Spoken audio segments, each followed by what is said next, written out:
Indonesia Timur merupakan salah satu destinasi wisata yang dikenal dengan alamnya yang indah.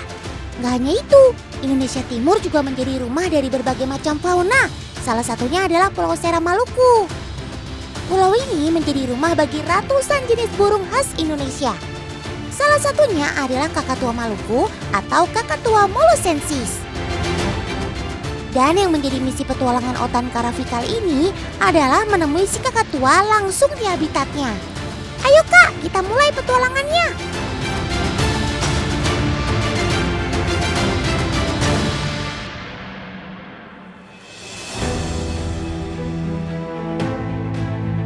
Pertama, kita mulai pencarian dari hutan yang ada di Desa Sawai. Menurut data yang Otan punya, di sini masih banyak burung kakatua yang bisa kita temui.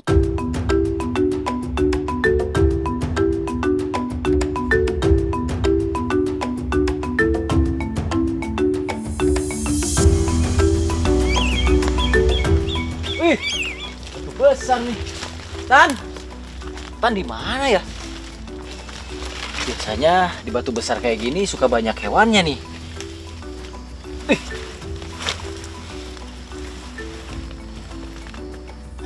Dapat. Wih, bagus banget ini. Wah, ini langka banget sih. Otan harus tahu ini. Tan. Ada apa sih Kak? Otan sedang memantau keberadaan si kakatua Maluku nih. Tapi sepertinya belum ada tanda-tanda apapun. Ternyata di situ, Tan. Nih, Tan, lihat. Karapi dapat hewan unik nih. Hewan unik? Hewan seperti apa tuh Kak? Ini susah banget ditemukan, Tan. Jadi ini kalau di daerah Karapi namanya itu kala cemeti, Tan. Wah, ini kan salah satu sobat Otan yang sudah mulai sulit ditemukan. Karafi nih, nemu aja lagi. Iya betul, Tan. Tapi unik banget ya, Tan. Bentuknya mirip kayak laba-laba, tapi bukan laba-laba ya, Tan. Iya, betul sekali Kak. Karena tampilannya itulah, dia juga sering disebut sebagai whip spider. Tapi kalau menurut Otan sih, dia lebih mirip katonggeng Kak. Hanya saja kala cemeti tidak memiliki cambuk di bagian belakang tubuhnya. Oh, ini ada antena panjangnya ya, Tan? Oh, itu sebenarnya sepasang kaki yang berubah fungsi menjadi antena, Kak. Fungsinya adalah untuk mendeteksi lingkungan di sekitarnya. Sedangkan bagian depan yang berduri itu merupakan sebuah capit yang digunakan untuk mempertahankan diri dari gangguan pemangsanya. Oh iya, kala cemeti itu memiliki 8 mata loh, Kak. Tapi meskipun begitu, tetap saja penglihatannya terbilang buruk. Oh gitu, Tan? Iya Kak, meskipun terlihat menyeramkan, tapi sobat Otan yang satu ini tidak agresif kok. Bahkan terbilang cukup tenang. Apalagi dia juga tidak memiliki bisa atau racun. Tapi tetap saja ya, dia memiliki capit yang cukup keras dan juga tajam. Kalau begitu, ayo Kak kita lanjutkan petualangannya.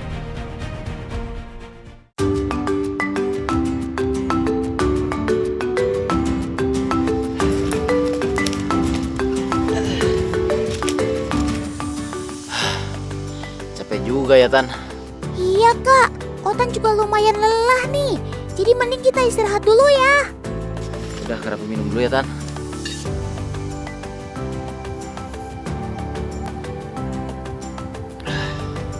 Seger banget, Tan. Apalagi di hutan ini ternyata lembab juga. Soalnya pohon-pohon di sini gede, Tan. Rapat juga ternyata di sini ya. Betul sekali Kak. Kondisi hutan yang lembab dan pepohonan yang rapat membuat kita jadi lebih sulit bernafas. Apalagi di sini juga sedang hujan, jadi makin cepat capek deh.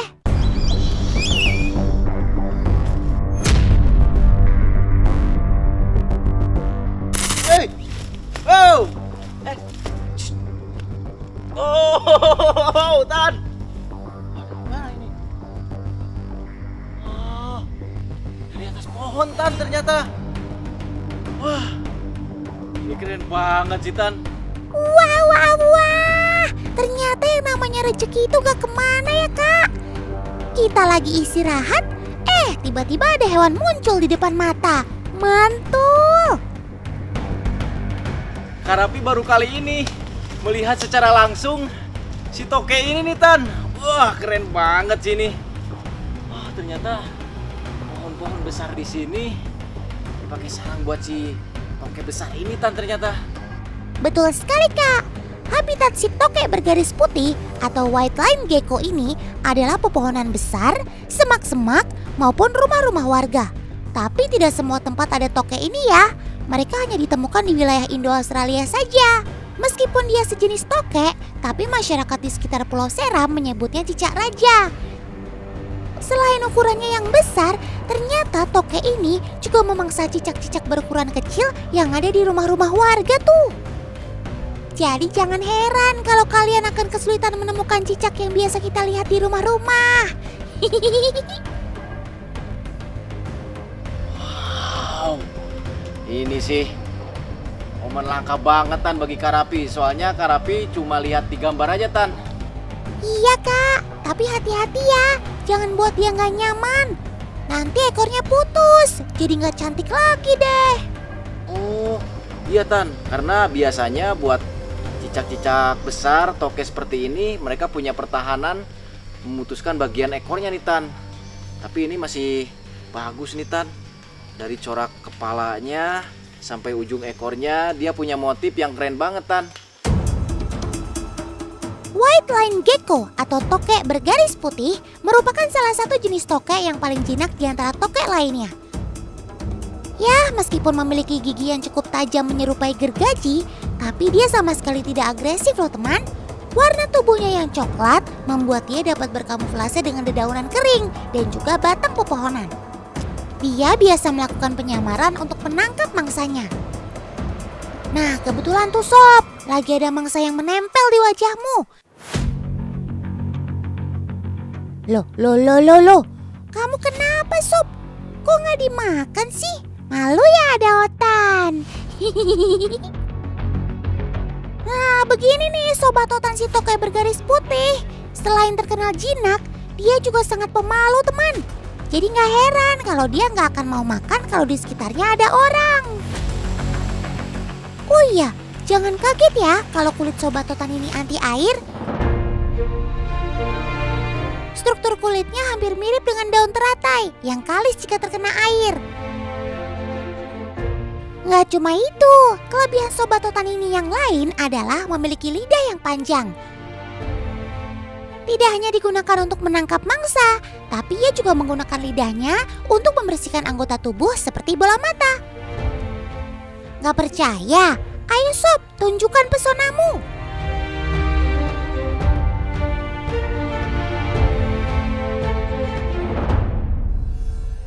Gimana? Keren kan sobat otan yang satu ini?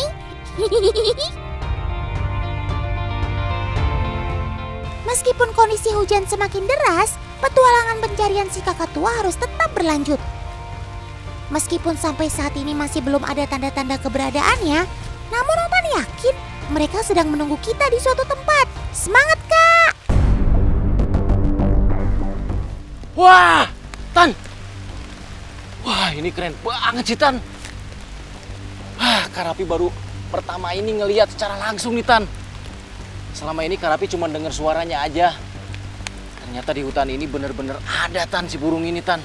Syukurlah, akhirnya kita benar-benar bisa bertemu sama si kakak tua ini teman.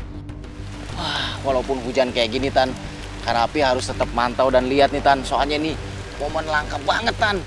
Iya Kak, kita pantau dari sini saja ya.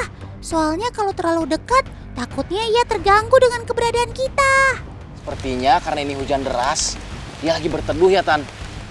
Iya Kak, memang sebagian besar burung akan berteduh ketika hujan deras seperti ini. Tapi bukan berarti mereka nggak bisa terbang dalam keadaan hujan ya. Hanya saja hujan akan menghambat pergerakan mereka. Ya, Tan. Terbang Tan. Wah, ayo kita kejar dia. Harusnya sih dia nggak akan bisa terbang jauh dalam kondisi hujan seperti ini.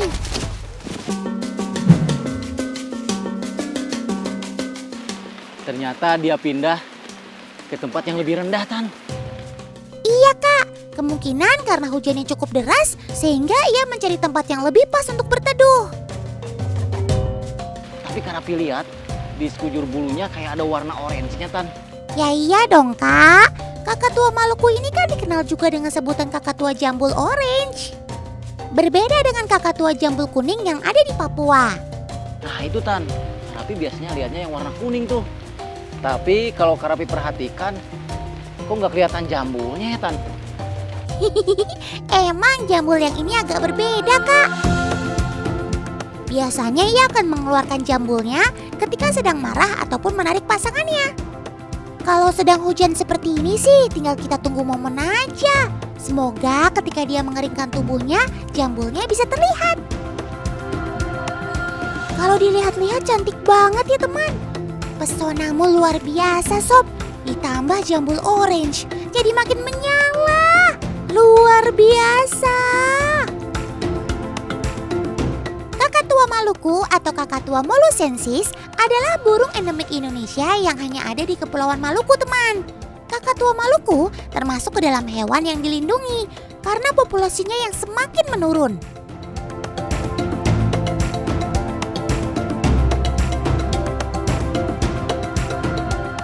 Burung kakatua merupakan burung yang pintar dan cerdas. Ia tidak hanya mampu menirukan suara burung lain, tapi juga mampu menirukan suara manusia loh. Tidak hanya itu, Sobat Totan ini juga termasuk hewan yang panjang umur karena ia bisa hidup sampai usia 40 sampai 60 tahun. Selain tampilannya yang menawan, ternyata Sobat Totan ini juga punya banyak manfaat loh di alam, terutama untuk membantu penyebaran tanaman buah di hutan. Beruntung sekali ya kak, kita bisa melihat kakatua Maluku di habitatnya secara langsung seperti ini. Walau nggak bisa memegangnya secara langsung, tapi melihatnya di alam bebas juga memberikan kenikmatan tersendiri kok.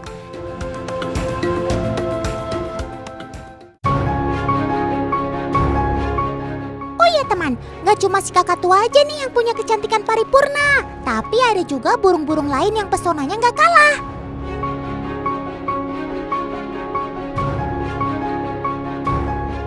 Di dunia aves alias burung-burungan, keragaman jenis, bentuk, dan perilakunya banyak sekali.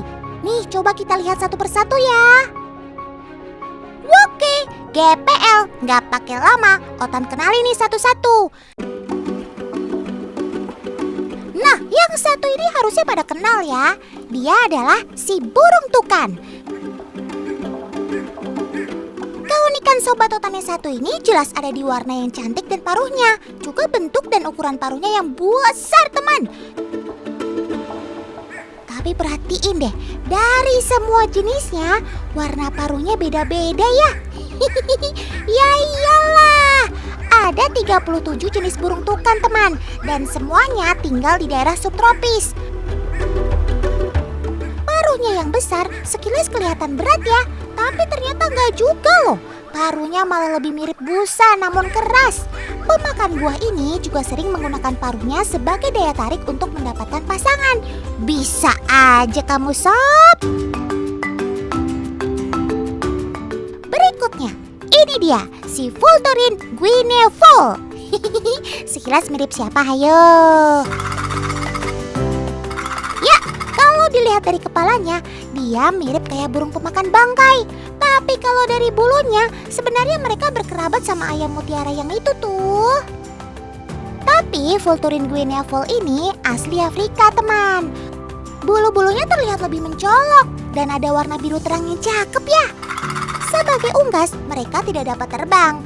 Persis seperti geng ayam, mereka sukanya berkelompok dan sesekali bisa terbang mengepak sayapnya kalau darurat dibutuhkan. Nah, siapa coba yang pernah lihat Sobat Totan ini? Jelas unik banget kan bentuk paruh dan bulu kepalanya? Ini dia yang namanya burung spoonbill teman, alias burung paruh sendok. Ya gitu deh, namanya diambil karena bentuk paruhnya yang mirip kayak sendok. Nah, kalau begini bentuknya, kira-kira dia makan apa? Hayo! Jawabannya, dia makan hewan-hewan air seperti ikan, kepiting, udang, dan serangga air, teman. Tapi anak-anak kamu paruhnya belum sebesar kalian ya. Berarti paruh ini akan tumbuh seiring bertambah dewasa usianya, teman. Awas! Hati-hati Kak Raffi! Sepertinya target yang kita cari terlihat, teman. Makanya Kak Raffi sampai terjun dari atas pohon seperti itu. Apakah kita berhasil melihat dari dekat sobat otan yang satu ini?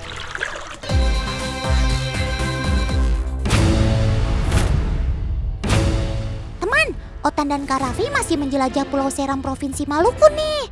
Pulau ini punya berbagai macam hutan yang jadi habitat alami sobat-sobat Otan. Salah satunya hutan bakau. Makanya misi kali ini, Otan dan Kak Raffi mau menyusuri hutan bakau di sini untuk bertemu berbagai penghuninya.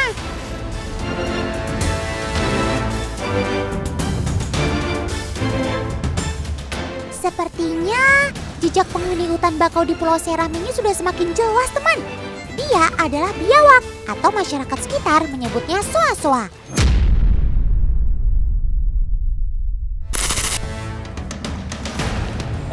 Tan, Kak Raffi nemu jejak nih, Tan.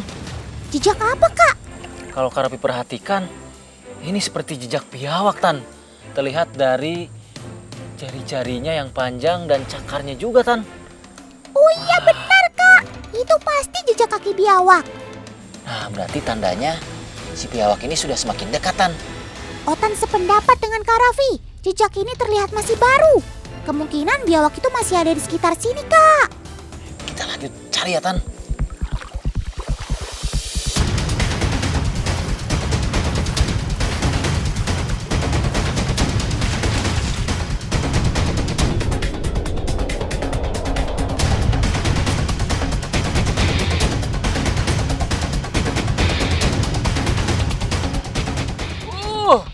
Dapetan! Wow! Wah, itu kan yang sedang kita cari-cari, Kak.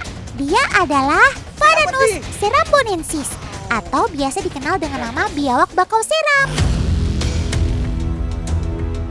Kok corak warnanya bagus banget ini, Tan. Kak Raffi baru lihat nih. Iya, Kak. Dia memang beda dari biawak-biawak lainnya. Dia hanya ditemukan di sekitar Pulau Ambon, Pulau Banda, Pulau Buru, dan Pulau Seram. Iya ini, Tan. Ukurannya kelihatan masih kecil, Tan. Tapi walaupun kecil, si biawak ini tetap berbahaya juga, Tan. Betul sekali, Kak. Gigitan dan cakarnya tetap saja bisa melukai kita.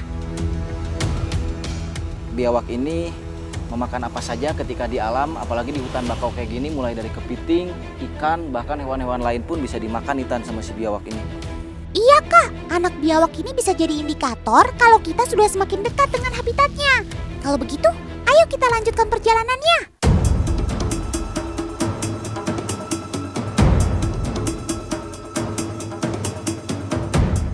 Meskipun kita sudah berhasil menemukan keberadaan biawak, penghuni hutan bakau di Pulau Seram, tapi Otan tetap belum puas karena yang Otan tahu, biawak bakau seram memiliki ukuran yang jauh lebih besar dengan corak di tubuhnya yang indah. Ayo, Kak, tetap semangat. Tan, tunggu dulu. Kak Raffi ngeliat sesuatu nih. Warna-warni juga, Tan. Tunggu dulu ya, Tan. Apalagi sih, Kak? Nanti keburu sore loh. Kalau air di hutan bakau ini naik, kita juga yang repot. Wow, dapetan. Hihihi. Lihat, Tan. Kak Raffi dapat kepiting, tapi warnanya keren-keren nih, Tan. Warna-warni gini, Tan. Walah, itu si Otan kenal. Mereka adalah fiddler crab atau biasa dikenal dengan sebutan kepiting biola. Capitnya juga beda sama yang biasa Kak Raffi temuin, Tan. Sesuai namanya, Kak, kepiting biola. Jadi mereka punya capit yang unik dengan ukuran yang berbeda satu sama lainnya. Teman, selain kepiting, di area masih dekat kawasan bakau, kita juga bisa menemukan sobat otan yang lucu dan menggemaskan loh. Seperti si... Hei, ada apa ini? Kenapa temanmu dikejar-kejar gitu sih? Wah, ternyata kamu mau mencuri cangkang temanmu itu ya? Kamu kan sudah punya rumah sendiri tuh. Kenapa masih mengincar cangkang yang lain? Aduh, Dengan capitnya yang cukup kuat, dia terus berusaha merebutnya nih teman. Oh iya, perilaku seperti ini biasanya mereka lakukan karena rumah atau cangkang sebelumnya sudah sempit, sehingga mereka membutuhkan cangkang baru agar lebih nyaman. Ngomong-ngomong, kalian sudah kenal belum dengan Sobat Totan ini? 2 jempol buat kalian semua. Yap, kalian mengenalnya dengan nama kelomang atau umang-umang. Sobat Totan ini termasuk salah satu dari 8 spesies kelomang darat yang tersebar di seluruh perairan negara tercinta kita ini. Walaupun ia disebut kelomang darat, tapi Sobat Totan ini tidak bisa bernafas langsung dari udara loh. Kok bisa ya? Terus gimana dong caranya kelomang bernafas? Yap, kelomang bernafas menggunakan insang yang terdapat di bagian atas kakinya teman. Alasan ia bisa bernafas di darat adalah karena kelomang selalu menjaga insangnya untuk tetap lembab. Dan cara menjaga kelembapannya adalah dengan membawa persediaan air di dalam cangkangnya dan menggunakan cairan dari dalam tubuhnya. Wah, keren ya! Oh iya, walaupun ukurannya tidak terlalu besar, kelomang bermanfaat sebagai pembersih di daerah perairan loh. Mereka bisa memakan apa saja, mulai dari ikan kecil, cacing, plankton, dedaunan, hingga sisa-sisa bahan organik. Udah kayak tim sapu bersih aja deh kamu, Sob.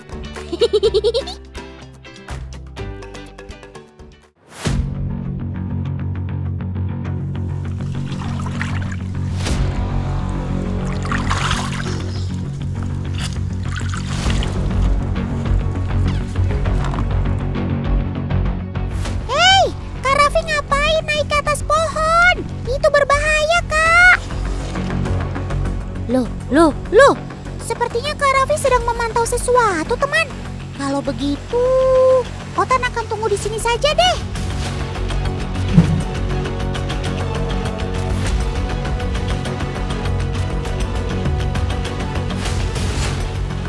Wah, apa itu? Sepertinya Kak Raffi sedang mengejar sesuatu, teman. Ayo kita ikuti. Itu Kak, sepertinya Otan melihat sesuatu di dalam air.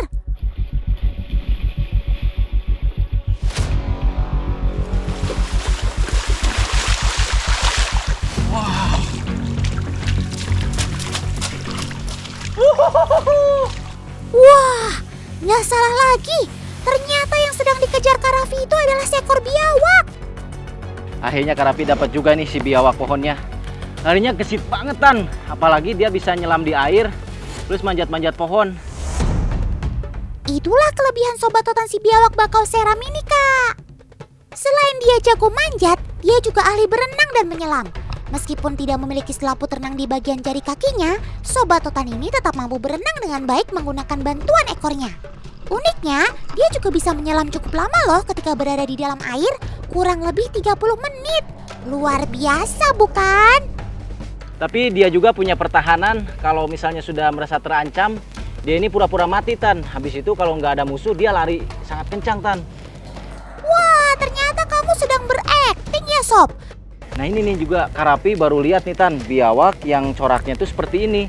Dia banyak corak kuning serta di bagian ekor ini cenderung lebih panjang dari biawak yang biasanya Kak Raffi temuin Tan. Mungkin karena biawak ini merupakan biawak pohon, Kak. Sehingga corak di tubuhnya digunakan untuk berkamuflase dengan lingkungan sekitarnya. Sedangkan ekornya yang panjang juga dapat membantu dia ketika sedang bergerak di atas pohon maupun di dalam air. Seperti yang tadi kita lihat. Nah ini adalah salah satu kadal monitor yang memang penciumannya itu sangat bagus Tan. Dia punya Jacobson atau penciuman yang sangat panjang karena dia bisa mencium mangsanya ataupun bangkai dengan radius yang cukup jauh juga Tan. Betul sekali Kak Raffi. Dan dia juga memiliki peran penting loh di alam. Selain sebagai pengendali populasi ular berbisa, dia juga dikenal sebagai salah satu hewan pengurai bangkai. Syukurlah kita bisa bertemu dengan penghuni bakau di Pulau Seram ini ya Kak. Meskipun perjalanan yang kita lalui nggak mudah, tapi semua itu terbayarkan. Kira-kira daerah mana lagi ya Kak yang mau kita kunjungi? Otan jadi semangat deh untuk bertemu sama Sobat Otan yang ada di luar Pulau Jawa. Mission completed! Ayo Kak, kita lanjutkan petualangannya.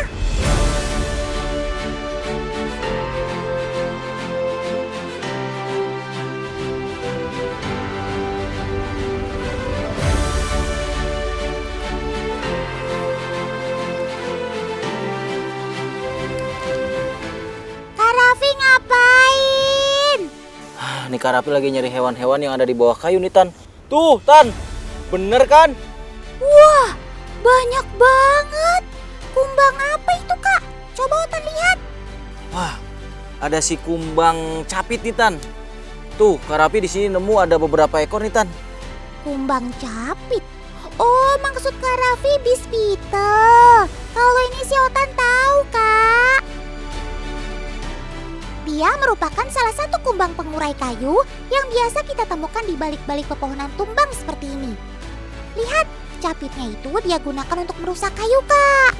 Dari berbagai macam jenis kumbang capit, dia memiliki capit yang cukup lumayan keras juga nih. Kalau nyapit kulit Kak Raffi nih sakit juga nih lumayan nih.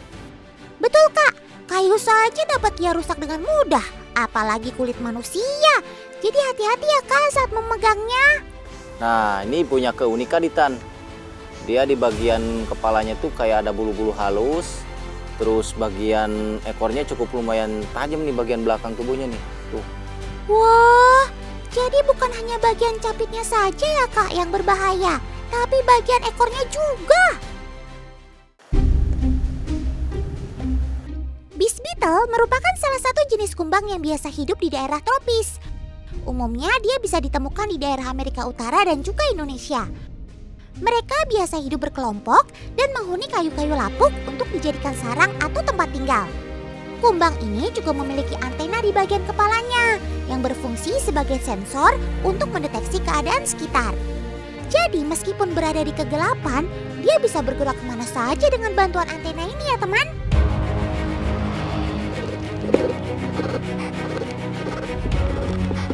Kak Raffi dengar sesuatu nggak? Kok suaranya kenceng banget ya? Coba Kak Raffi periksa di dalam kayu itu. Oke Tan, Kak Raffi cek ya. Wih, lagi pada berantem Tan.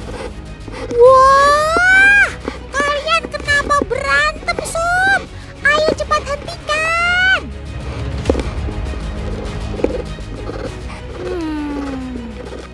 Begini nih sifat aslinya sobat Otan si Beast beetle. Meskipun hidup berkelompok, tapi dia nggak suka banget kalau sampai bertemu dengan pejantan lainnya.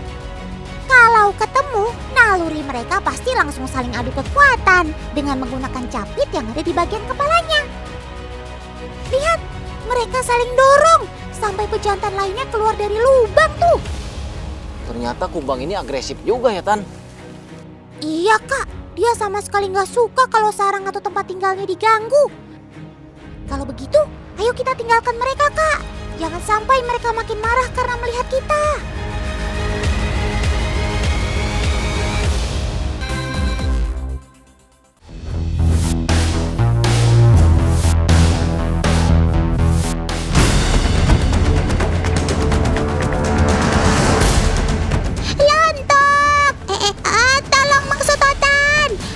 Pakai salah lagi. Ini ada kawanan kerbau yang tenggelam. Mana ada yang masih kecil lagi. Otan khawatir banget.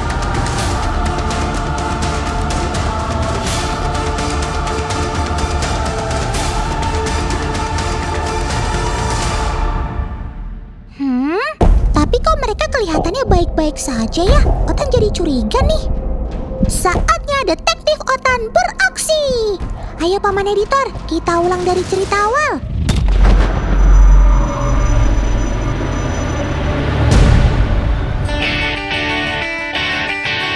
Walah, kalau ini si Otan tahu. Ini kan sobat Otan yang mau menyeberangi lautan. Untung saja Otan gak panggil TNI Angkatan Laut untuk menolong kalian.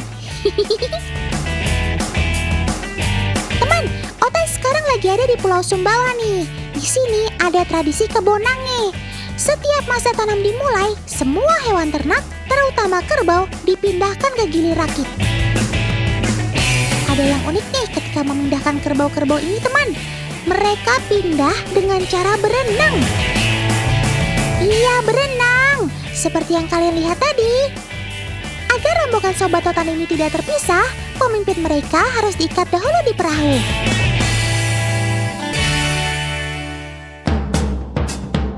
Kerbau-kerbau ini bisa menyeberangi lautan dan melawan arus kurang lebih sepanjang 3 km. Kelautan sih pasti udah nyerah duluan deh. Kalian hebat deh, kayak pasukan amfibi aja. Selamat sob, akhirnya kalian tiba dengan selamat. Selama masa tanam, mereka akan tinggal di sini. Kerbau-kerbau ini akan dibawa kembali oleh pemiliknya setelah masa tanam selesai, teman. Oke sob, baik-baik digilir rakit ya. Di sini banyak makanan kok, jadi jangan takut kelaparan.